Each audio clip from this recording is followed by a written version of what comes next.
Hello, hello. It is January 2026, and I wanted to do this live stream because at the beginning of the year is a time when people want to start new goals. And what the research shows is a lot of people don't actually reach those goals.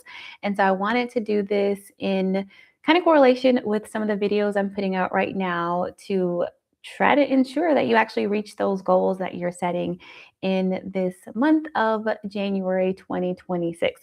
So I've got this 2026 financial blueprint, and I am going to share with you the breakdown of how I create this financial blueprint to hopefully guarantee success. Obviously, nothing is guaranteed, but to hopefully make sure that you have something set in place, action steps set in place in order for you to actually reach those goals. And so that's what we are going to be taking a look at today. Let's see if I can share my screen. Perfect. And I'm just going to dive right in the blueprint and walk through each section of this blueprint that I've created. I'm going to make this a little bit bigger, so hopefully you can read it just fine. Okay, so on this 2026 financial blueprint, I like to start with your financial foundation. Where are you starting at so that you can measure your progress throughout the year? One of my favorite things to do with my clients is to look back at the end of the year or 6 months later and to be like, okay, this is where you were with your debt 6 months ago. This is what your debt is today. This is where you were with your net worth 6 months ago or a year ago, and this is what your net worth is. And being able to see that growth is something that is truly amazing, and something I highly encourage you to do is to write down that starting place, because what happens is that as the time goes on, you actually forget what you were like 6 months ago or 12 months ago. Like when you're in the midst of something, I know that I recognize this in myself too.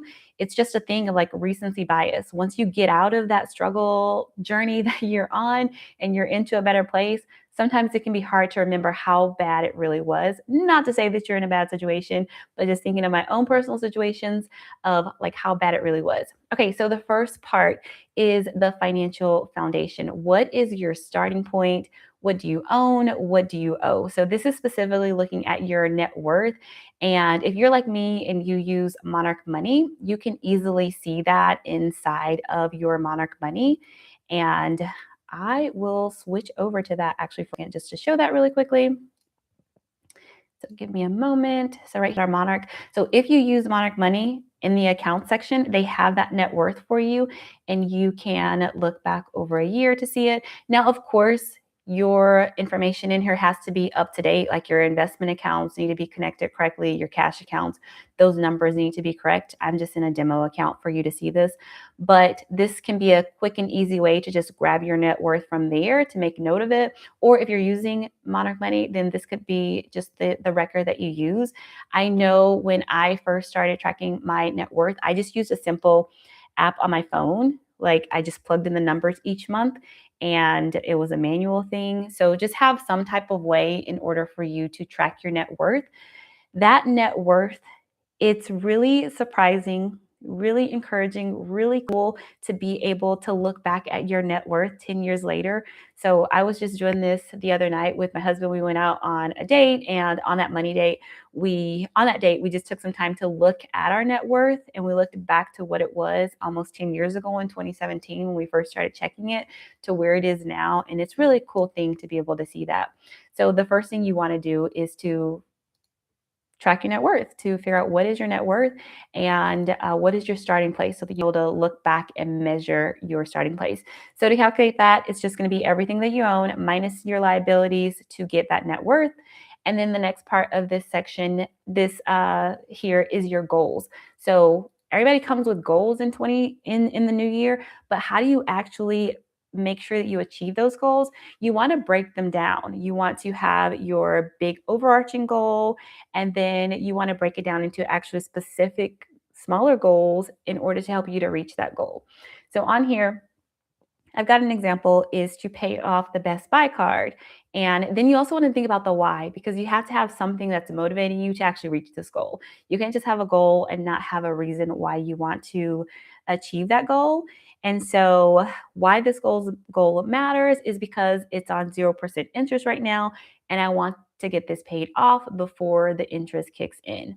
So fully pay off the Best Buy card of $1,160 by April 2026.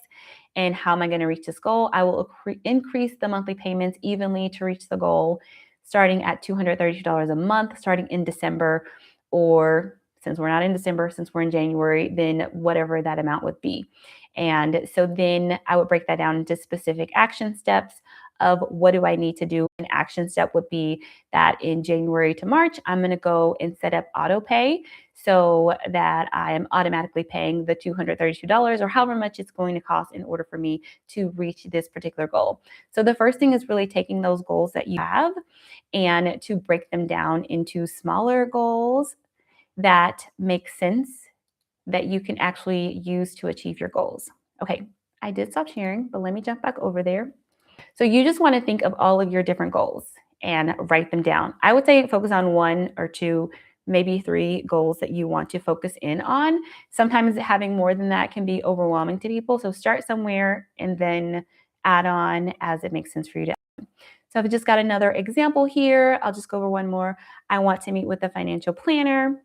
Let me go back up because my ultimate goal is to build up savings to be able to move. This is not what it should say. Okay, so build up savings to retire early. So I want to build up savings to retire early. Why does this goal matter? I want to transition to something different when I reach age 50 and not be pressured by money goals. How am I going to specifically reach this goal? I want to meet with a financial planner to review my investment portfolio and receive specific advice on my current allocations, where to put the investments, and if I need to change anything to be on track towards my goal. My target date is April 26th. I want to make sure that I make this happen by then. So then I'm breaking that down to think about what are the different things that I need to do in order to actually make this goal happen of trying to retire early. Well, I want to write down all my questions I have about investing. I want to research advisors on hellonectarine.com or other places and then schedule a time to meet. In April to June, I want to make sure that I have that meeting with the financial advisor. And then in the next months of the year, July to September, I want to implement the plan that was discussed with the advisor. And then towards the end of the year, I want to review that plan and see if I'm on track based on the goal that I set out and the plan that happened, and if I'm actually going to be able to achieve my goal of retiring early. So in order to achieve those big goals that you set this year, it's really about taking them and breaking them down into smaller goals, into specific action steps, so that you can actually achieve those goals. Okay, I'm going to skip down past the third one down to the savings plan. So yes, your goals may be in relation to savings, but they may not necessarily be in relation to savings. So if you really want to increase your financial situation to get that $10,000 plus saved in 2026 or $10,000 plus that is invested, then you have to be specific about those numbers. Okay. So this savings plan section is talking about what are the monetary goals that you have. How much money do you want to save for an emergency fund? For any short-term monetary savings goals, what do you have for that, such as traveling, going on vacation, house renovations, event tickets, that kind of stuff. Really thinking through your numbers is important so that you will be able to have a plan of, okay, I need to save this much so that by the time this I don't know, this I'm trying to think of a concert. This concert comes around that you're able to go ahead and to get those tickets for the concert. So you want to think through all of those numbers, come up with how much do I need to save in order to make it happen?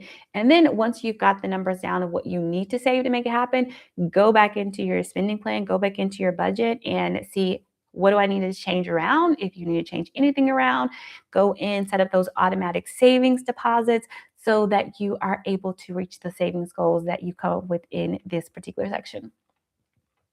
And then the next part of this 2026 financial blueprint, yes, we want to try to save our $10,000 plus or whatever amount you are going for, but you also want to make sure that your credit is good if you are looking to use credit in the future, maybe to get a home or to get a new car, then those are some reasons why credit may be important. A lot of people are really interested in increasing their credit score. Honestly, the most important reason why you need to have a high credit score is just in order for you to get more credit, essentially. So this is something that you can just be aware of and track, and you can be able to celebrate the growth in that if your credit score is not where you want it to be. So there's a section here for you to write down, what is your credit score goal? Maybe it's to be in the 700s, maybe it's to be in the 800s. It doesn't have to be a specific number. I would say, to be in the 500, 600, 700, 800s. And then, of course, you want to figure out what's your baseline. What's your current credit score today? You can check your credit score through the three bureaus: Experian, Equifax, TransUnion. If you go to Experian.com and sign up for free, you do not have to pay for this. You are able to get your credit score from Experian via that mechanism. Equifax and TransUnion, I know that Credit Karma has an option for you to get your free credit score via them, and the ones that they're providing is the Equifax and TransUnion one. The credit scores in Credit Karma are I cannot think of the name, the Vantage score are the Vantage scores. They are not the FICO scores, but it should be similar to what your FICO score would be from Equifax or TransUnion. So that's an option for your credit health for the year of 2026. And then if you want to pay off some debt in 2026, there's a section on a debt payoff plan. So yes, you're trying to save, you're trying to make 2026 your best financial year. You're trying to create this full on financial blueprint. So there's a section to think about your debt payoff plan and to write that down. And some resources that I recommend if you are trying to pay off debt is powerpay.org or Vertex 42 debt reduction calculator. Those are two great options in order for you to plug in your numbers for the debts that you have and to try to figure out how quickly am I able to pay these debts off. If I pay them in this order, if I pay this much extra, those are really great resources that are easy to use to help you to create your debt payoff plan. Okay, after debt payoff, there's an investing plan. So the goal is that you create a full-on plan for 2026 so that you have a full blueprint for 2026 when it comes to saving 10,000 and investing 10,000 or whatever amount you want to save or invest. The main thing is that you're actually reaching your specific goals in 2026, making a plan for it. And that's what this does. It breaks it down into the different sections. You don't have to do it all at once. You can say, okay, you know what? I'm going to start with the part of the plan that is most important to me right now. Maybe that's savings. So, maybe you don't have that emergency fund saved yet. So maybe that's what you're going to look into, is only focusing in on the savings part of this plan. And then at the very end of the financial blueprint is the potential roadblocks and solutions to those potential roadblocks. So one of the things that might happen is there may be things that happen where emergencies happen. You may have to change your plan or something.